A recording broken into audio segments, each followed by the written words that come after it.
and welcome to Sis!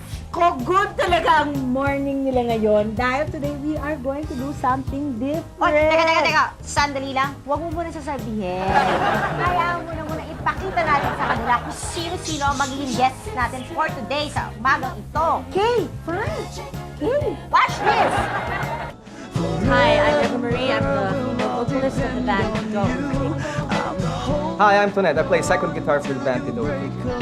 Hi, I'm Marlo and I'm the bass player of the group called Pido Take.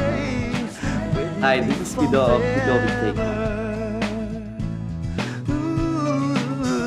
Hi, I'm Bong of Reavers, and I'm the keyboard player.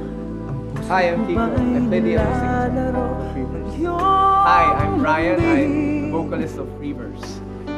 Hi, my name is Ned and I play bass for Reavers. Hi, I'm Joel and I play the drums for Reavers. Hi, I'm Luke with South Border. Sintag, ako si Tata. I play bass for South Border. Hi, I'm Rick. I play saxophone for Southboard. Ngayong kilala niyo na sila, sasabihin na namin sa inyo kung anong kakaibang gagawin namin sa kanila. No. They will not sing. Kasi I'm sure, ilang beses nyo na silang narinig na kumakanta, tumutugtog. Mabuti pa, abangan nyo na lang kasi we will get into... Natamaan ko sa kasi we will get into it with our great new vocalists from our 3 guest bands. At ngayon talagang, alam mo sis, ngayon ko lang gagawin yung get intimate with them. Abangan nga natin yung get intimate na yun. Oo, mga gorgeous. Gorgeous? Mga Papa material. Papa material, correct. Kaya Ariel, sabi ni Jenny, tulog ka daw muna. Uli. Hindi naman. Sige, mas papa material pa rin Ariel. Oo, siya ang pinakapapa sa lahat. Okay, excited na kami! Sobra excited na kami. Dapat ma-excite na rin kayo, kaya mag-ready na kayo at magbabalik ang... agad.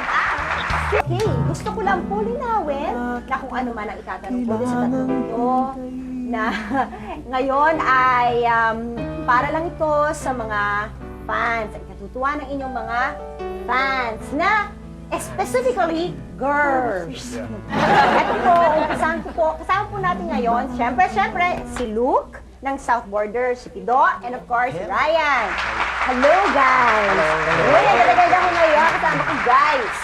Anyway, umpisahan kong question na sagutin nyo ng talagang honest and walang tulak kabigin. Hindi ko lang pinagsasabi ko kasi kasama ko mga guys. Anyway, ang first question ko ay, aware ba kayo na ang mga girls ay talagang pinagpapantasyan kayo na kapag kumakanta kayo on stage, talaga namang sila'y nagsusoon and talaga namang plus 20 points kayo. Alam niyo ba yon?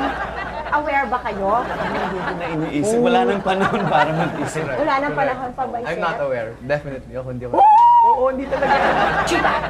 Ikaw, Luke. Ay, si Luke, ano yan? Si Cuba Gooding! Come on, show me the money. Hindi. Hindi talaga. Kumbaga baka... Naku, mga sinungaling pala. Tsaka lang nga, o ito. You're aware siguro if talagang, if it's so evident, pag talaga nakikita mo na talaga pinagsisigawan na yung pangalan mo, di ba? Pero if they're like silent and they're just listening to you, Hindi naman. Hindi mo naman iisipin yun. Hindi ka naman masyadong